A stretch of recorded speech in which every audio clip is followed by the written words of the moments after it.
Now imagine dedicating months of training and pushing your body to its limits, all for the glory of crossing the finish line. Now imagine some of those people who run beside you or even stand on the podium may have taken a shortcut, literally. From the classic marathon to the epic challenges of ultrarunning, cheating isn't just a rare occurrence, it's a scandal that keeps resurfacing year after year. So let's start with a name that has become synonymous with cheating in marathon history, and that's Rosie Ruiz. Back in the 1980s, she shockingly won the Boston Marathon by hopping on the subway for a significant portion of the race. Rosie was just the tip of the iceberg. Fast forward to more recent times, and we have Josiah Zakarisky, who was disqualified from a 50-mile race after it was discovered she used a car for part of the race. Now, I definitely wanted to do that. Believe me, in ultras, it's difficult, but why would you get a car? Come on, don't want to cut the course.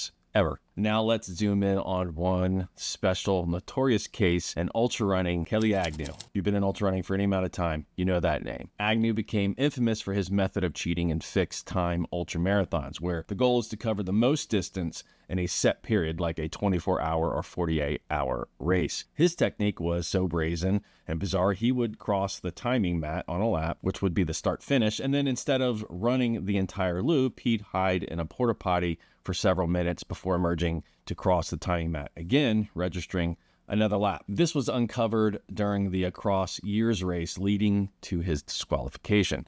Not only from that race, but from 21 other races where he had previously won or placed very high in the race. Shockingly, his story didn't just end with running. He later faced legal issues for allegedly stealing $50,000 from his employer, showcasing a pattern of dishonesty that transcended running. So why do people cheat? Is it for fame? Is it for a medal? Just the thrill of getting away with it? Some might argue it's the pressure of social media, where every race becomes a public declaration of one's prowess. So back in the day, they didn't have social media, but it was just to gain notoriety, to feel important, to feel powerful, to feel like you've accomplished something and that you could get away with it. And it must have been much easier back in the day than it is now. For others, it might be a desperate bid for validation in a community that celebrates endurance and personal bests. But whatever the reason, the impact is profound. Cheating devalues the efforts of thousands of honest runners who pour their heart into every step of a race. Now let's talk about the methods. Cheaters have become quite creative. The course cutting is the most straightforward way of doing it. Runners literally bypass sections of the course, sometimes with the audacity of hiding behind trees or bushes to get away with it. Then there's the bid swapping, where faster runners swap with friends and family members, allowing them to claim times they did not earn. I've seen the Marine Corps Marathon catch people swapping bibs so that they can get qualification to, say, Boston and things like that. It's happening. And don't get me started on the digital age of cheating. Things like GPS spoofing on platforms like Strava have become a tool for some to fake their race performances. I see cheating all the time on, I don't want to say all the time, but on Strava, I have to comb through the leaderboards on, say, my run club on there, because people, ride bikes and claim it's a run. It's all kinds of craziness. People, logging 350 miles in a week of running that have never had any kind of running history. It happens. It's just kind of super silly, but I remove it so they're not showing up on the leaderboards. But what's being done about all of this? Enter the vigilantes of running, like Derek Murphy from Marathon Investigation, and I've followed this page for a very long time. It's super interesting. I love reading about their methods. These modern day sleuths use everything from race photos to social media posts and GPS data to expose these cheaters. Their work has led to numerous disqualifications and has pushed race organizations to tighten their belts and crack down on cheating. Detective work cleans up the sport. It also paints a grim picture of trust within the community. A lot of people question a lot of people.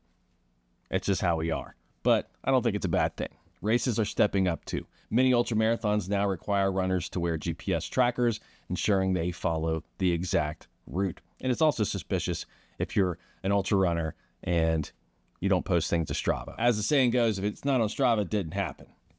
Also, mandatory checkpoints where runners must physically check in to help maintain the integrity of a race. This is a common thing I see at all races, and it's a good thing. And in some cases, races have started using facial recognition or other tech to ensure the runner at the start of the race is the same runner at the finish of the race. That's pretty cool. However, these measures are not foolproof. There's still the human element, volunteers, spectators, and other runners who might notice something off and choose silence over confrontation. So if you see something, say something. The psychology of cheating adds another layer. It's not just about catching cheaters, but understanding why they do it in the first place. Some of these people that are cheating now, and probably a majority of people who cheat in races now, are not even podium. They're just cheating to cheat, either to get away with not having to do as much race or just finished a little bit higher in the race standings.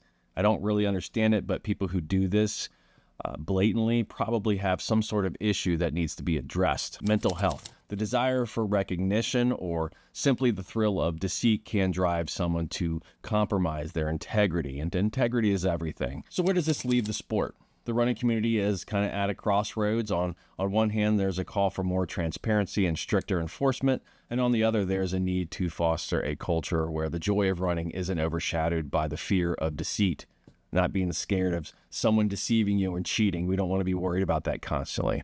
So what does that mean? It's about celebrating the personal journey and not just the medal at the end of the race. And I think a lot of the people in the ultra running community are definitely of that mindset. The next time you see a miraculous come from behind victory or an unexpected personal best, there may be more of a story to it. Or maybe not. The integrity of running is not just in the legs that carry us, but in the spirit with which we run. If you got stories or thoughts about cheating in races, drop them in the comments below.